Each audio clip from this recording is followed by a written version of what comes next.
Every hero faces a moment. Stay where it's simple, complacent, and easy, or step into the calling, step into the unknown, do what is hard, but really live the life that they want to live. For me in my career, that shift was becoming a Smartsheet Builder to becoming a Smartsheet Architect. And in this video, I'm going to show you what that shift looks like and the necessary steps to get you there. Today in this video, you are the Luke Skywalker, and I am your Obi-Wan Kenobi. Let's get started.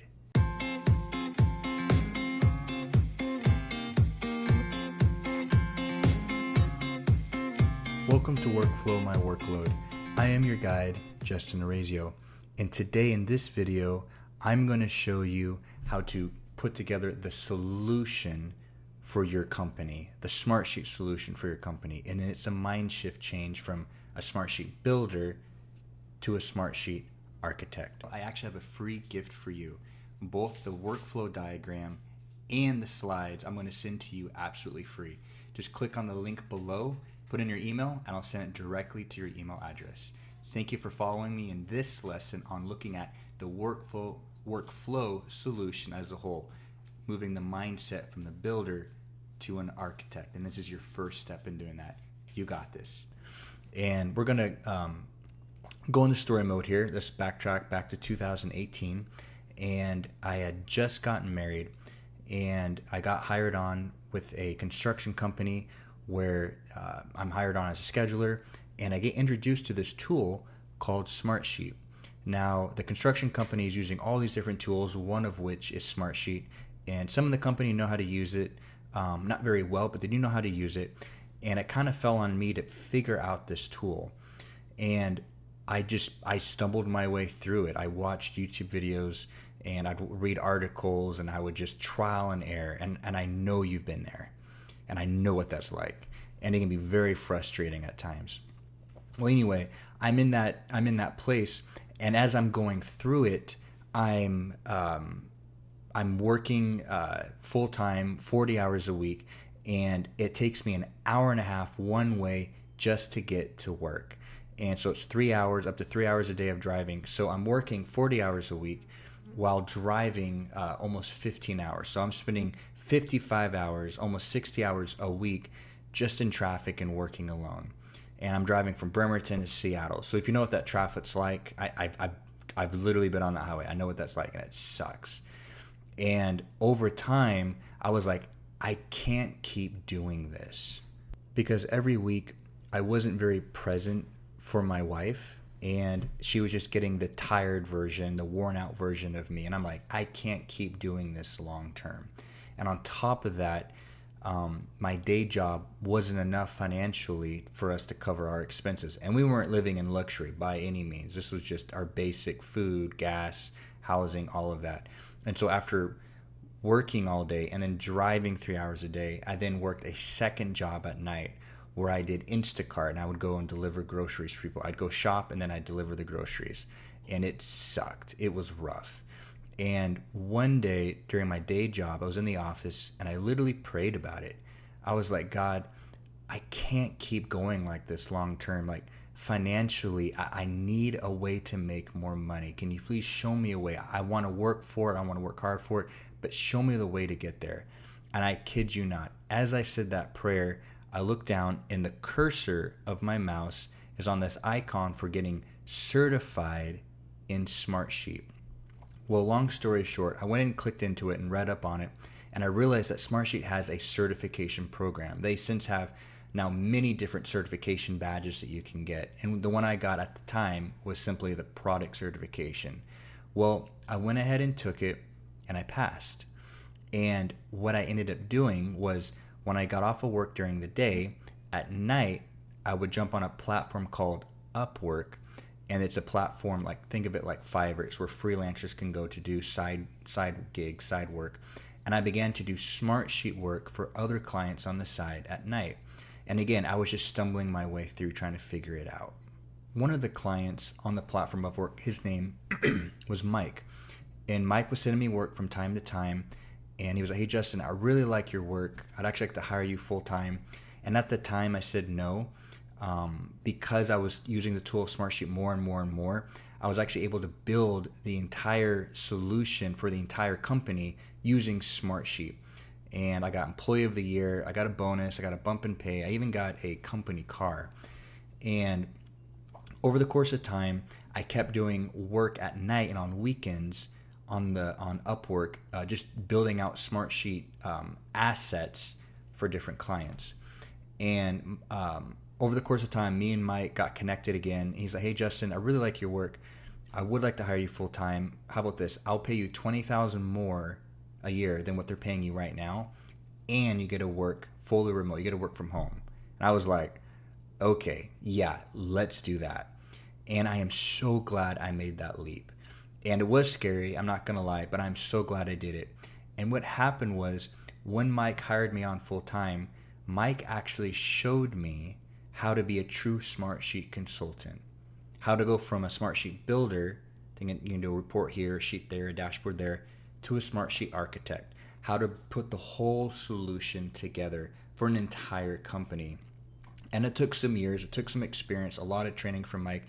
And I basically want to teach you some of those elements that I got taught. I want to give those to you for free because I've been there. When you're struggling through Smartsheet, trying to watch some YouTube videos, maybe this YouTube video, reading some articles, just trying to make it work, trying to make your boss happy, trying to make it functional for the department you're in, or maybe even the company you're in, and financially you're trying to make ends meet, I have been there. And if you can make this mind shift change from a Smartsheet Builder to a Smartsheet Architect, if you choose to do the hard things in life, and that goes with anything in life, you choose to do the hard things in life, go for your Smartsheet certification, the doors will open for you. Being a Smartsheet consultant full time I love this job. It's phenomenal. And if you find yourself in that boat, like, I think I could do it, I really want to do it, I want to do what Justin's doing, but I don't think I can, I have been there. I would watch those YouTube videos and be like, oh, that's for them, but not for me. But once I took that leap and I took that chance on myself, there was no going back. And you can do this. As I mentioned before, I know it's corny, but really, you're the Luke Skywalker of your story. I'm just your Obi-Wan Kenobi, and I want to help you get where you really want to be financially, where you really want to be with your family. And one of those avenues is being a Smartsheet consultant, doing that full time. All right, so let's dive into some of the nuts and bolts. I'm going to share my screen and go through what a Smartsheet solution should have. Because one thing I've learned working for Mike over the years, working for this company, we've built entire Smartsheet solutions for the healthcare industry, the construction industry, the finance industry, all these different industries. And I started seeing a common thread, a common theme, that all Smartsheet solutions all share a common foundation.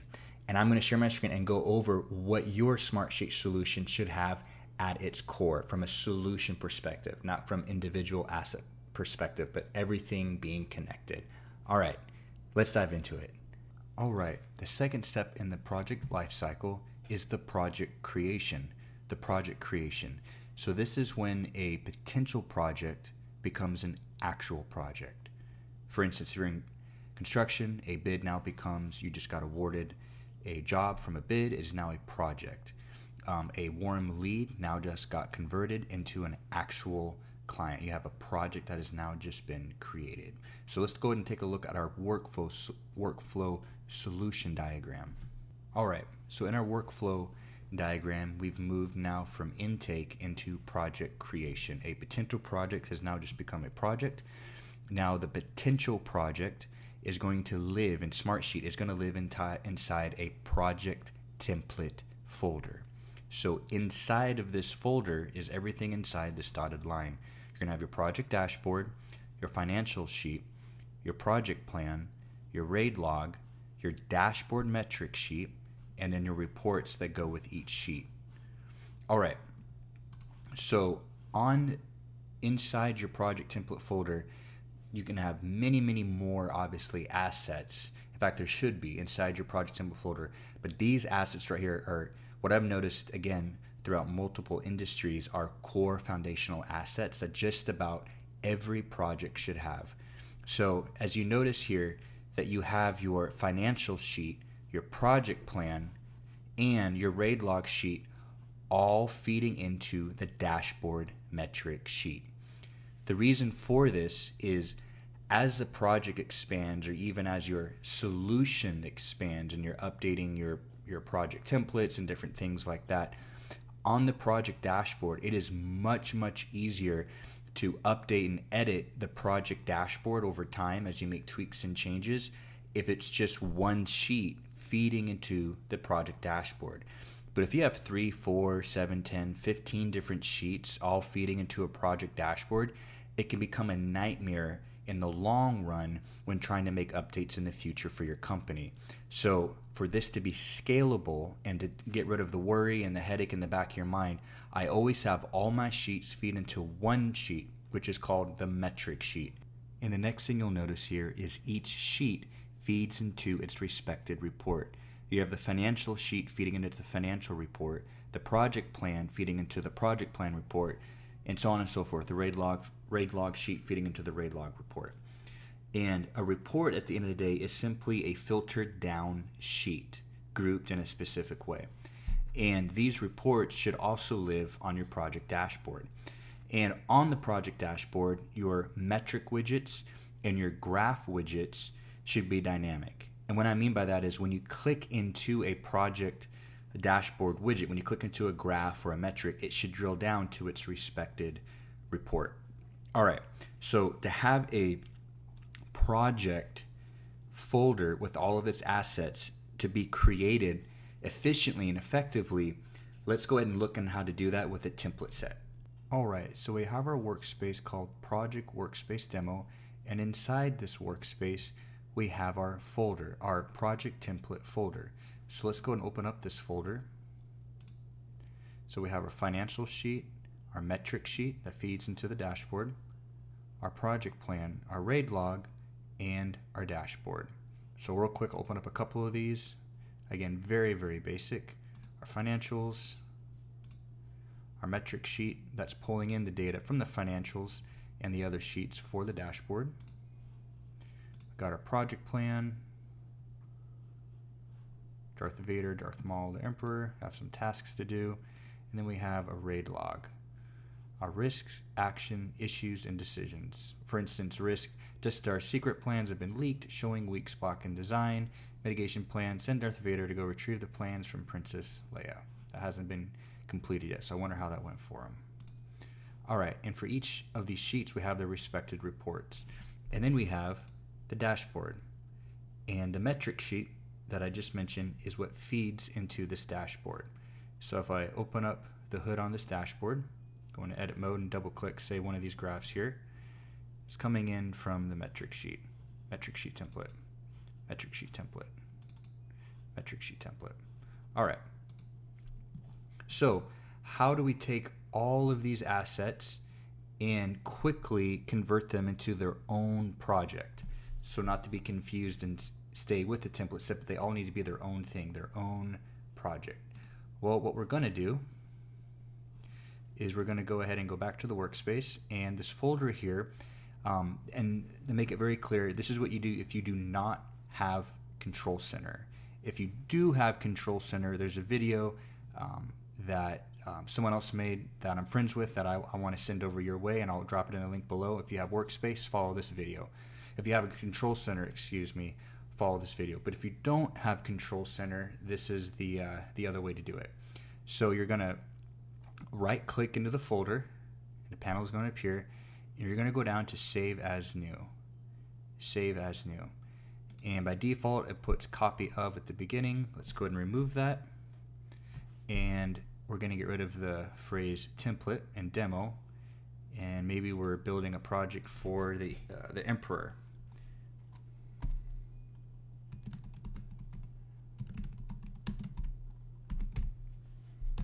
All right, Death Star plans. And then you can decide where you want it to live. By default, it will put it back into the same workspace as the template folder. And you can open these up for sharing. We won't worry about that. Automation, automate workflows and alerts. We'll keep that as is. And then our data and formatting options.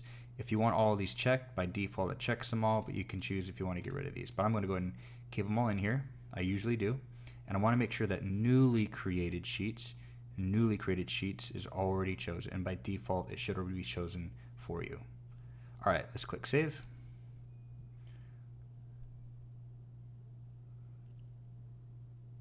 And there we have it. The last thing I want to do, I just want to update some of these names quickly, some of the asset names.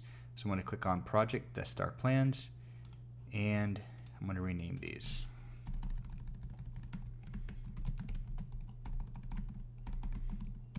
Control Center will do this part for you. That's why I'm doing this part right now. But if you don't have Control Center, this is what you can do.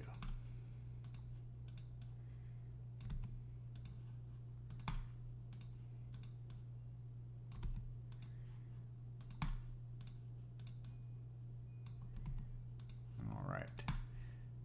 Now the nice thing about this is all the assets, all the sheets that feed into the metric sheet have all kept their unique linkage. So now they're not feeding into the template metric sheet, they're feeding into this new project metric sheet. All right, last asset here. So now if I open up the hood on this dashboard again,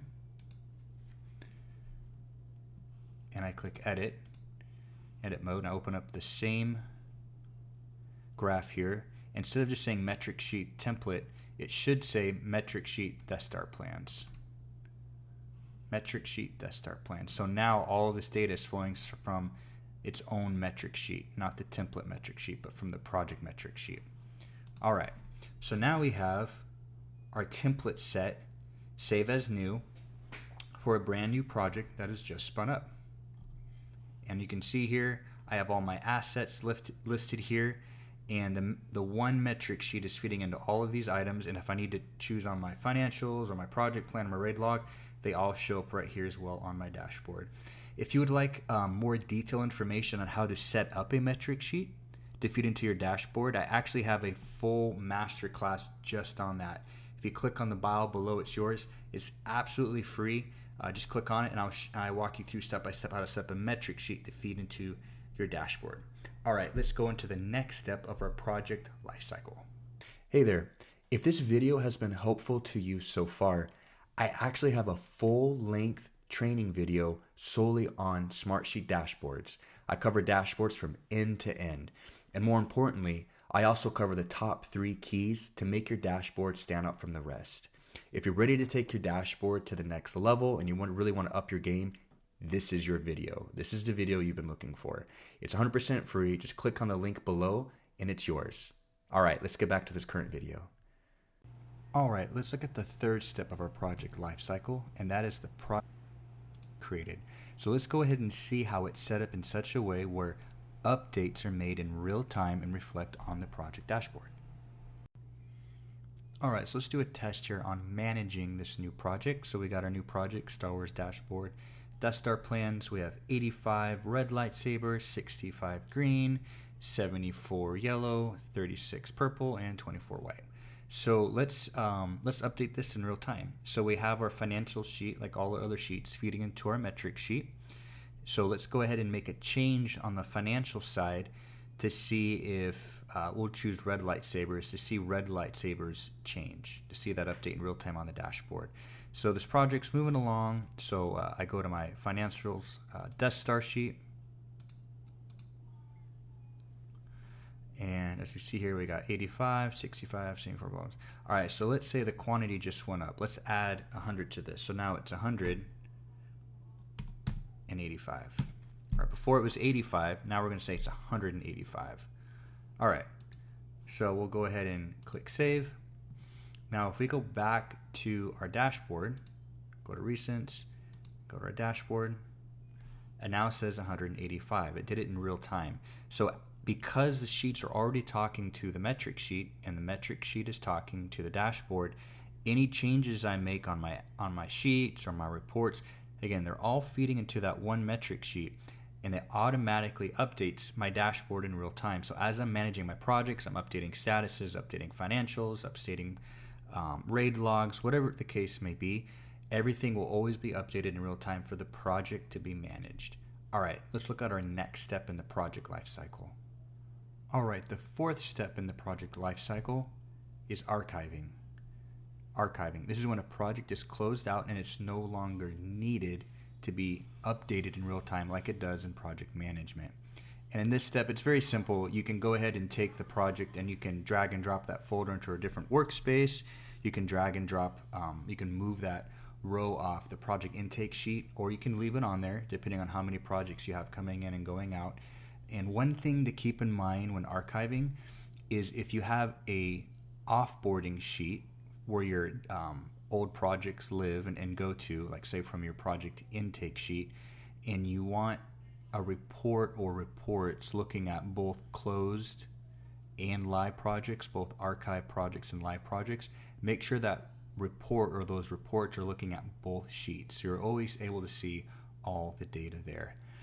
All right, let's move on to the next step in the project lifecycle, and this is the final step, portfolio. Portfolio. And this step is the accumulation of all the projects, possibly both closed out archive projects and live projects. But this is what gives the executives, the business leaders, a bird's eye view, a pulse on the overall business as a whole, the overall PMO, the overall project management office, all the projects, what is going on in my department and or what's going on in the business as a whole. All right, let's take a look. All right, so we have all our different projects with their different project template folders, but they all need to feed at the end of the day into the portfolio dashboard, or what we also call the executive dashboard. So on the portfolio dashboard, again, it's just one metric sheet, right? Feeding in the portfolio dashboard. That metric sheet is being fed in by the project intake sheet, and your reports can pull from the project intake sheet. Your reports can also pull from the different projects or the different project template folders. And to do that, you simply build your report in such a way where instead of pointing at a specific sheet, it points at an entire workspace. And then under filters, you filter down under sheet name to pull all items that contain project plan name, or contain RAID log name, or contain financials name. And then you're filtering down to all the sheets of all the projects that only pertain to project plans, and they're filtering in, say, the status report. And then that status report is going into the portfolio dashboard. But again, all the data, all your metric widgets and your graph widgets are coming in from one source of truth, and that is the dashboard metric sheet. Again, most of the time we'll be pulling from your project intake sheet, or if you have Control Center, also from your project roll-up sheet. All right, let's take a look at that dashboard. All right, the executive dashboard, it's honestly a lot like the project dashboard. You're going to have your assets, and you're going to have your widgets of your graph widgets and your metric widgets, but it's going to be looking at all the projects as a whole. So the majority of your reports are going to be pulling from the project intake sheet. The majority of your sheets are going to be calculating again from the project intake sheet. And so this may be, instead of a count by lightsabers, it'll be a count of all projects with lightsabers, all planets with lightsabers. It may be month over month of all lightsabers, not just project specific. And it's the exact same principle. You have your assets feed into one metric sheet. So in this example, it would be an executive metric sheet. And that one executive metric sheet that's rolling up all the data, say from the project intake sheet, is feeding into your portfolio dashboard or your executive dashboard. All right, let's go ahead and recap our project lifecycle. Step one is our intake sheet. Most of the time you're having a form feed into this intake sheet, and the intake sheet is made up of all your projects and potential projects. All projects start as a potential project, but not every potential project may end up becoming a live project. Step number two is our project creation. This is when a potential project becomes a live project. And we create this by doing save as new on our template folder that already has the assets inside, and everything's already connected to itself, so it stays unique within that project. Step number three is our project management. And this is the managing of the project. And we show it in real time for you how when an update is made on, say, a financial sheet or a project plan, it updates in real time on the project dashboard for reporting purposes. Step number four is archiving. And this is to make it a clear cut what is a potential project, what is a live project, and what is a closed out project. And our final step, the portfolio or the executive dashboard. This helps keep a pulse on all projects within that department or even for the whole company. All right, because you stayed with me this long in the video, I actually have a free gift for you. Both the workflow diagram and the slides I'm going to send to you absolutely free. Just click on the link below, put in your email, and I'll send it directly to your email address. Thank you for following me in this lesson on looking at the workflow solution as a whole, moving the mindset from the builder